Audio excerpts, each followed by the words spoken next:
Hi, welcome to the Fatherhood Edition, a podcast by Tommaso Maggio alongside with a cavalcade of Daddy. Join us!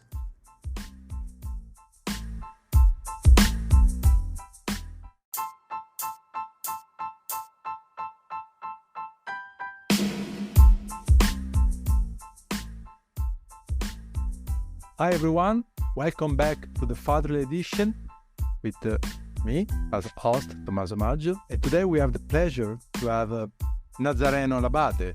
Nazareno is an architect from his dad generation as well. And it passed through to him and his brother as well. All are architects, seems look like. And he lived for many years abroad already. He was in China, if I'm correct, before. And recently, he moved to Thailand. He has 2 kids. So, welcome Nazareno, and thank you for being with us today. Thank you, Tommaso, for inviting me to your beautiful sessions of talks for fatherhood.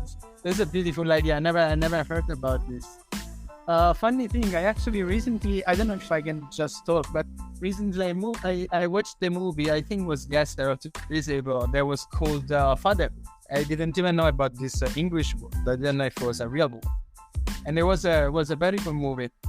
Maybe I can share some thoughts about that movie later. So yeah, thank you for inviting me. So I'm Nazareno, as you said, Italian. I come from a small village in the south of Italy, close to Caserta. I grew up in the design field. As you mentioned, my father was an architect himself. And after years after the university, I decided to have an experience up. So I moved to China. I got an opportunity there, and I have been in Shanghai for about 10 years, where I met my wife. She's Korean, and we had our children there. Actually in Korea, but we moved from Shanghai to Korea and got back. And then we recently moved to Bangkok. It's a place that we really love, and we hope to stay here longer. So, thank you for introducing yourself. And you are, so both of your kids are little, right? So what is the age again? Yes. So yeah, I have a 3-year-old kid, and the second one, she's just 8 months old. Fantastic. So she basically was born during this transition between China and Thailand. Yeah, Between countries. So, fantastic. yes, between countries. Exactly. So how was Nazareno 4 years ago, and how changed Nazareno in these 4 years? Well, when I think about the change, so for sure when you think about family or and at the time before, you feel like there was a lot more of freedom, in a way that you could spend time going out and do things whatever you want, go parties, this and that. And in fact, the time I was in Shanghai, the early years, it was actually a beautiful city full of this type of events and so forth. Now, unfortunately, got a bit less, but I did enjoy a lot. And then of course, with children, there are decisions you make day to day, daily, and also about your future and other things that are also affected by them, right? By the family. So you are more responsible, and that that whatever you decide to do or you do is also affecting the life of other people that depends on you. So there is that, but at the same time, you also start appreciating parts of simplicity of your life that maybe you forgot in the past. So that is also beauty of being, I think, part of a bigger family.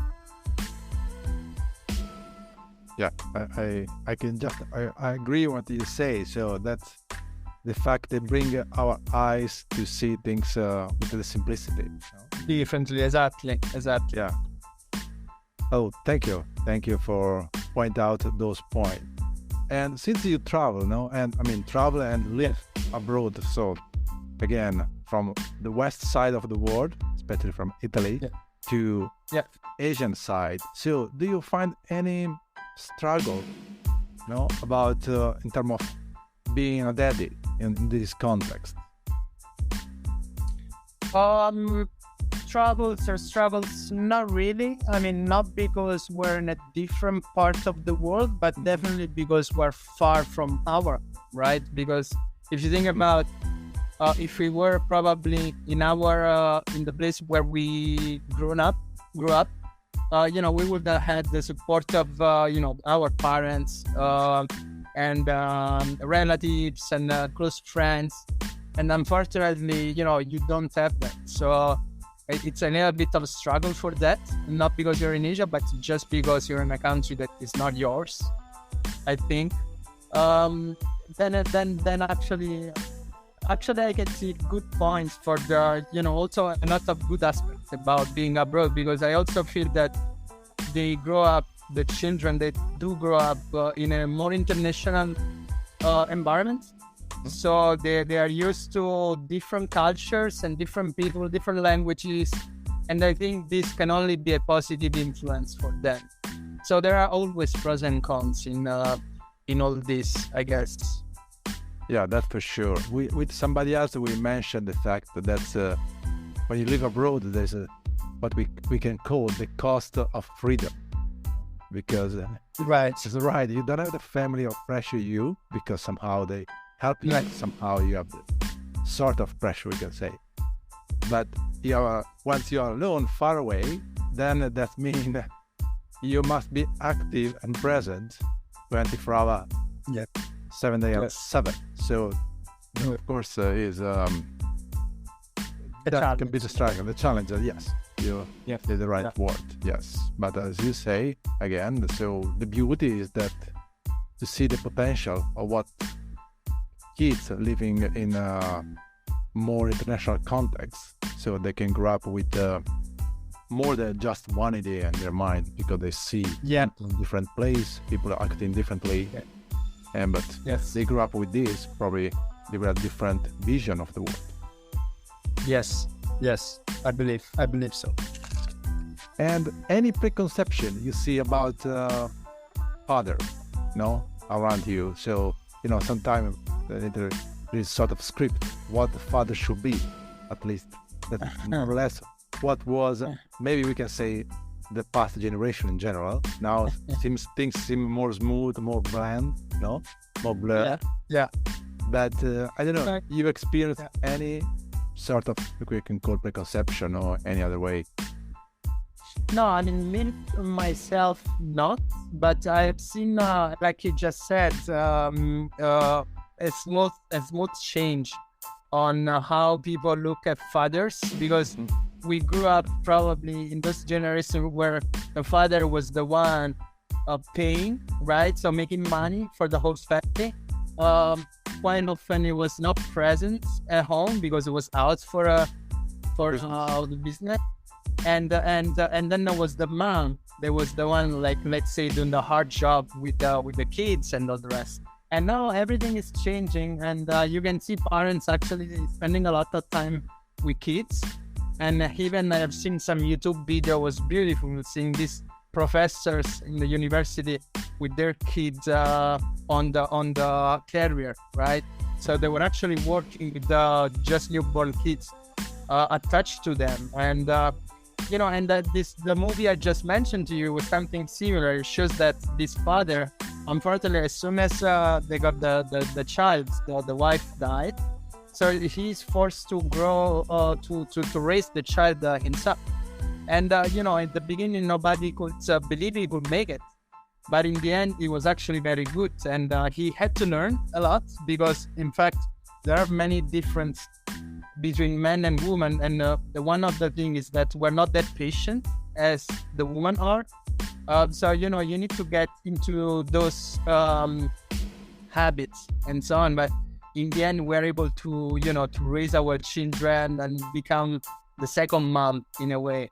And like, for instance, my children both get the formula, right? So they don't eat through the mom milk. So also that the night, so many times I am the one feeding them. or changing diapers, this and that. So this is something that I feel probably it was not proper or normal years ago, right? So, but I do like that, and I think it's normal because it's become more equal, let's say, between woman and man, also in the parents type of experience. Yeah, and thank you for mentioning even the movie. Yeah, I watched the movie. I did it. Yeah, I did. I watched that movie, and it was a nice surprise. I mean, I discovered the movie by chance. No, man. Yeah. And it showed what I call with somebody else as well. So the business of emotion. So because as men, we grew up and we always discuss about business, even in public space. Right. In public, it's very rare to discuss about emotion, how you feel about if you stress, if you are you burn out. So for us, I think it's a sort of things to keep hide, even from friends. So we don't really talk about those things because you need to show that you are the rock. But as the rock showed, the famous actor say he showed his own emotion. So it's very in Irish when you saw a picture of him with the daughter, for instance. So men, so are human. So and there's nothing to hide. So hide. I totally agree. So there is in terms of job, because then so we need to, of course, still we need to have a job to allow our family, men and women, to allow our kids to have a life that we want for them. So how you balance your family time with your work time? So as an architect, I assume there is not start and ending in your day, basically, because when you have a mind, an artist mind is always working. So how you balance the two things? Well, I mean, that has been one of the hard parts for me, because as you said, we're creative, we're designers, so even though you're not maybe in the office or on a desk, your mind is still there, right? So this is something that I had to adjust along the way and to fix in a way. But at the moment I'm not working, and actually one of the good aspects about that is that I can actually spend a lot of time with my children, and in fact, I mean, lots of the small things like taking him to school, when he finishes school, I go to pick him up with the mom. These are beautiful moments. When you see his face full of joy, it's something very, it's beautiful. Yeah, it's priceless. It's priceless, exactly. But one thing I have been doing in the past 2-3 years, it was starting my job very early in the morning, and then actually going out, so closing the work early afternoon. So in that way, I was actually able to spend more time with my children in the afternoon. And it's something that I kind of like it. Not all the companies are open to this flexibility, but I've tried with my past 2-3 companies. Maybe this is the reason why I'm not working. But yeah, it's something nice that I experimented and I like it. Yeah, no, I mean, I think, it's important to find your own time, as well. Yes. So, yes. Because you have time for the job, that's how we all have to deal with, and time for the family. And then I was talking last week with Jamie, and he says, so it's important that we need to take care of ourselves as parents, because I think if we don't do that, how we can help our kids as well. That's a very good point. Very good point. Keep our mind in a healthy status. So for him, for instance, he does meditation every day. That's one way. So I assume each of us can find his own path. Yes. That's a good point. Good point. And yeah, I have a brother also with the kids, and yeah, he always told me about this as well. And yeah, it's very important to find time for yourself, for your family. Otherwise, yeah, you know, it's always like balance, right? Right. About A week. Yeah, you need to find the right amount of time and energy for both of them. so I But yeah, it's not it, but it's possible. Yeah. yes, not impossible, but possible. Yeah, take a bit of time, I assume. And so one question, what you learn in the last 4 years by spending quality time with your kids? There is one thing that you can summarize. You learn. Yeah, probably something. Yeah, so probably something we forgot about our childhood. That is, we used to be happy or delighted by very small things, and sometimes we forget about that simplicity of things we have around to actually be happy. So, for instance, you take your children to the park, and then just treating the fishes, and they're so happy about that small moments, and you feel like actually you become happy because he's happy. But you feel like sometimes it's so easy to fulfill your day with just simple moments. And I think this is a good lesson that children kind of should teach us, because we always try to get more and more. We're never happy about what we have, but in the end of the day, it's just life, and you need to be happy with what you have, and you can, right? So I think this is one of the the nicest lessons I think my children gave me daily. Yeah. Thank you. That is a very nice and important point. Just look around you and be happy somehow what you are, and live the moment. Right? Exactly. The now. And the children are amazed with that. I mean, as you know, again, just having a friend coming home or relatives, they make them, special day. Or exactly. Just going downstairs and walking around, playing with the ball. It's not that easy, but again, I think it's possible to get back to that type. As you say, they really know how to live the moment. That's something that we need to meditate or do our own way to refine. Yes. Discover again how to do that. And for them, it's not. Yes. Yeah. I think that is a very, very important point. Yes. Thank you. So there is anything else that you want to share, maybe for new father, or somebody that about new father? Besides saying sleeping now, because it will be your last day of sleeping. No. Actually, no. I love when I have this type of conversations with people, friends.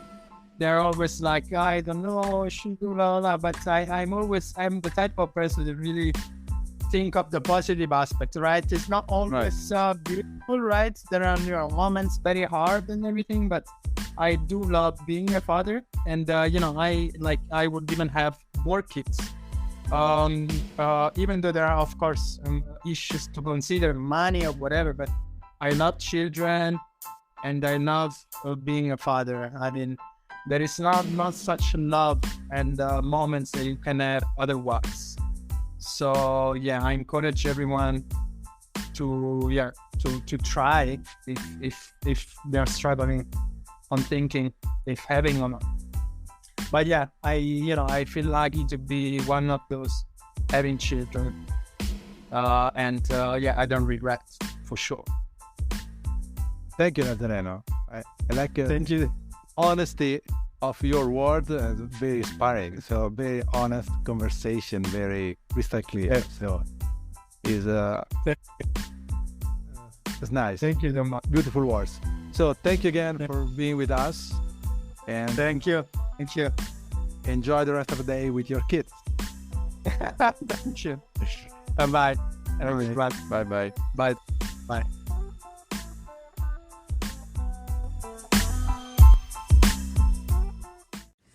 Hi, thanks for listening the Fatherly Edition. If you like what I've been hearing, please follow Tommaso Maggio on LinkedIn or subscribe to the Fatherly Edition podcast on Spotify, Apple, or whatever you gain your podcast.